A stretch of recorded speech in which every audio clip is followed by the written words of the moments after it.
علی المرتضی شیر خدا کرم اللہ وجہ الکریم پر کہ ہم نے ان کے شہید جب مولائے کائنات شہید ہوئے تھے اسی دن پر ہم نے بہت سارے گھروں کو راشن دیا. تو میں یقین سے کہتا ہوں کہ اگر اسلام کے اندر ہم علی کو نہیں پہچان رہے یا علی کی شان یا علی کی مقام کو ہم نہیں پہچانتے تو ہم نے اسلام کو ہی نہیں پہچانا. تو آج جس موضوع پر میں چند احادیث اور آقا کریم علیہ الصلوۃ والسلام کا جو طرز عمل تھا، کس طرح میرے محبوب مکرم صلی اللہ علیہ وآلہ وسلم نے اپنی صاحبزادیوں کی پرورش کی، آپ سب لوگوں کو پہلے بھی اس بات کا علم ہونا چاہیے. اگر علم نہیں ہے تو کوشش کریں کہ کسی ٹاپک کی پر تھوڑی سی اسٹڈی کر لیں. اسلام نے ہی بیٹی کو، ماں کو، بہن کو، بیوی کو مقام دیا ہے. اس سے پہلے کی تاریخ اور سیرت کو اگر ہم پڑھتے ہیں تو بندے کہ انسان کا جو کلیجہ ہے وہ چیخ اٹھتا ہے. قرآن پاک میں بھی اللہ تبارک و تعالی نے اس موضوع کو، ان الفاظوں کو بیٹی کی شان کے اندر، جو بیٹی کے بارے میں مذمت کی جاتی تھی پہلے ادوار کے اندر، زمانے جاہلیت کے اندر، کہ جب جس گھر کے اندر بیٹی پیدا ہو رہی ہے تو اس کو زندہ دور کر رہے ہیں. امام راضی رحمۃ اللہ تعالی علیہ صاحب تفسیر کبیر، انہوں نے یہاں کچھ طریقے اور کچھ شکلیں بیان کی ہیں کہ پہلے دور کے اندر، پہلے ادوار کے اندر جب جس گھر کے اندر بیٹی پیدا ہوتی تھی تو اس کے ساتھ کس طرح کا برتاؤ کیا جاتا تھا. آپ فرماتے ہیں کہ جب جس گھر کے اندر بیٹی ہوتی تھی تو اس کا جو والد ہوتا تھا وہ کیا کرتا تھا کہ لوگوں سے منہ چھپاتا کرتا تھا. قرآن پاک میں کہ یتوارا من القوم من سوء ما بشر به ایمسکہ، کہ جب جس گھر کے اندر بیٹی پیدا ہوتی تھی وہ سوچتے تھے کہ اب ہم لوگوں کو کیا منہ دکھائیں گے، اب ہم لوگوں کے سامنے کس طرح جائیں گے. ان کا چہرہ چھپاتے تھے.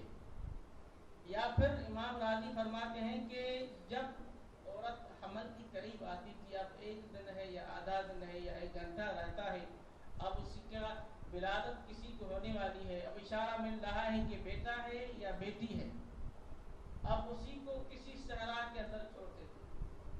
اسی کے ساتھ دو خاتون ہے یا ایک خاتون ہے جو اس کی تیمارداری کرے، اسی کی ہیلپ کرے، تو اسی کو کسی صحرا کے اندر چھوڑ دیتے تھے اور وہاں ایک گڑھا کھود دیا جاتا تھا، گڑھا کھود دیا جاتا تھا اور اسی عورت کو کہا جاتا تھا اپنے شوہر کی طرف سے اگر تیرے حمل سے، تیرے پیٹ سے اگر بیٹی ہو رہی ہے تو بغیر دیکھے کہ یہ بیٹی ہے تو اسی کو گڑھے کے اندر اسی وقت پھینک دینا.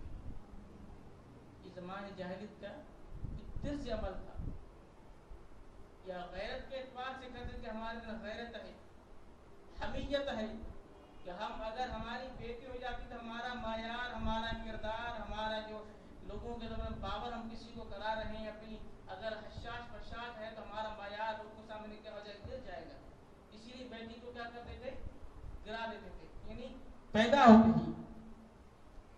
اور دوسرے طرز پر امام راضی فرماتے ہیں کہ دوسرا طریقہ ان کا یہ ہوتا تھا کہ چلو اب چھوٹی بچی ہے، اسی کو اس وقت تو چلو نہیں پھینک رہے، پھر بلوغت تک پہنچتی تھی، 5 سے 6 سے 7 سال تک پہنچ رہی ہے تو والدوں سے کہتا تھا کہ میری بیٹی کو تیار کر لو، اس کو ہار پہناؤ، اس کو سنگار کرو. جو اس وقت کا طرز عمل تھا، طریقہ کار تھا، اسی پر اسی کو کر کے پھر والد اپنی بیٹی کو ساتھ لے جاتا تھا.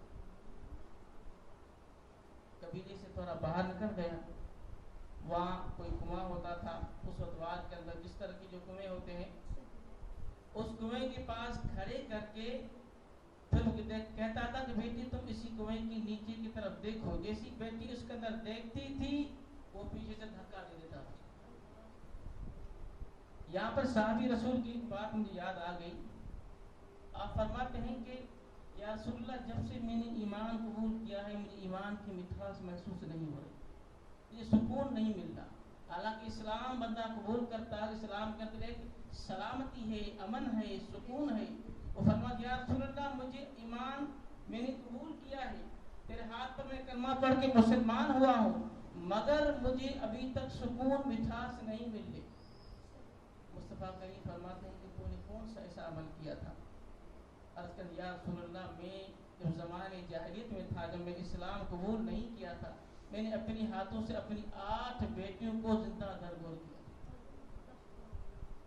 8 بیٹیوں کو اپنی ہاتھوں سے میں نے زمین کے اندر دھنسا دیا تھا. اسی وجہ سے مجھے سکون نہیں آ رہا. میرے محبوب کریم علیہ الصلوۃ والسلام نے فرمایا, اے میرے صحابی, اب تو نے اسلام سے قبل جو یہ گناہ کیے تھے, یہ اسلام سے قبل تم نے یہ مذمت والے عمل کیے تھے, اسلام قبول کرنے کے بعد وہ تیری ساری باتیں, یہ سارے گناہ تو میں ہو جائیں گے. اسلام ان سب کو منہدم کر دیتا ہے, مگر اب اسلام کا تو سکون نہیں مل رہا, تو تم ایسا کرو کہ ہر بیٹی کے بدلے تم ایک غلام کو آزاد کرو. اس وقت غلام آزاد کرنا بہت مشکل ہوتا تھا, بہت درہم خرچ کرنے پڑتے تھے. عرض کرنے یا رسول اللہ میرے پاس اتنا درہم نہیں ہے کہ میں غلام کو آزاد کر سکوں. تو مصطفیٰ کریم علیہ الصلوۃ والسلام نے فرمایا کہ تم ایسا کرو, اگر تم درہم یا غلام کو آزاد نہیں کر پا رہے تو پھر تم ایک اونٹ ہر بیٹی کے بدلے نہر کرو. اس صحابی رسول فرمایا عرض کرتے یا رسول اللہ, پھر میں نے ایسے ہی کیا. اس کے بعد فرماتے ہیں کہ مجھے سکون ملا. تو قرآن پاک کے اندر اللہ تبارک و تعالیٰ نے بیٹی حقیقت میں اللہ تعالیٰ کی رحمت ہے. جس گھر کے اندر بھی اگر بیٹی آ رہی ہے, انس بن مالک فرماتے ہیں کہ نبی کریم علیہ الصلوۃ والسلام نے ایک مرتبہ مجھے فرمایا کہ جس شخص کے گھر کے اندر 2 بیٹیاں ہیں, ان 2 بیٹیوں کی اس نے اگر پرورش کی ہے, بلوغت تک اسے پہنچا دیا ہے, تو پھر وہ قیامت کے روز, آپ باتیں ہیں کہ مصطفیٰ کریم نے 2 اس طرح انگلیاں اٹھائی, ایک شہادت کی, ایک بیچ والے انگلی اٹھا کے فرمایا کہ وہ قیامت کے روز جنت میں میرے ساتھ اس طرح سے داخل ہو.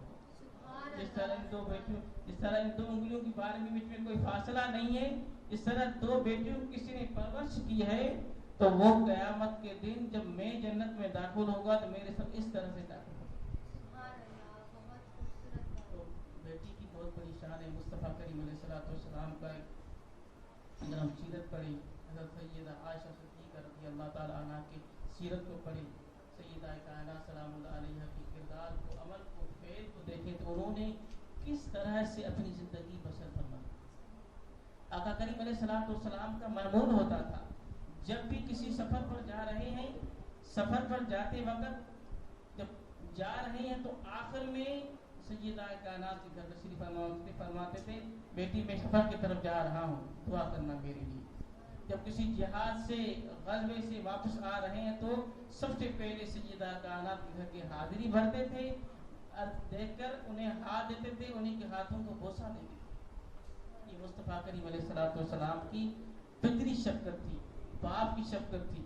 جب مصطفیٰ کریم علیہ الصلوۃ والسلام کے گھر کے اندر, انہی کی مجلس کے اندر, انہی کی محفل کے اندر جب مصطفیٰ کریم علیہ الصلوۃ والسلام کے پاس سیدہ کائنات فاطمہ الزہرا سلام اللہ علیہ خود آتی تھی, اب عائشہ فرماتی ہیں کہ مصطفیٰ کریم علیہ الصلوۃ والسلام بھلے کتنے بھی صحابہ بیٹھے ہوں, کبھی بھی کسی صحابی کے لیے مصطفیٰ کریم نے اپنی جگہ نہیں چھوڑی, مگر جب بھی اماں سیدہ کائنات آتی تھی, مصطفیٰ کریم علیہ الصلوۃ والسلام کے مشن سے اٹھ کر تھوڑا آگے استقبال کے لیے جاتے تھے, انہیں کو ہاتھ سے پکڑ کر انہیں کے ہاتھوں کو بوسہ دیتے. سبحان اللہ, سبحان اللہ. یہ مصطفیٰ کریم علیہ الصلوۃ والسلام نے ہمیں بتایا کہ ہمیں اپنی بیٹی کی کس طرح سے پرورش کرنی ہے, ہمیں اپنی بیٹی کو کس طرح سے لوگوں کے سامنے اور انہیں کس طرح سے انہیں کو کون سے عمل سکھانے ہیں، کون سی دعائیں سکھانی ہیں، کس طرح کی پرورش کرنی ہے. اگر ہم یہاں یا پھر دنیا کے اندر اگر ہم مصطفیٰ کریم علیہ الصلوۃ والسلام کی سیرت کو ہی فالو کریں یا مصطفیٰ کریم علیہ الصلوۃ والسلام کی بیٹی سیدہ کائنات کی سیرت کو پڑھیں تو ہمیں کبھی بھی رسوا نہیں ہوگی.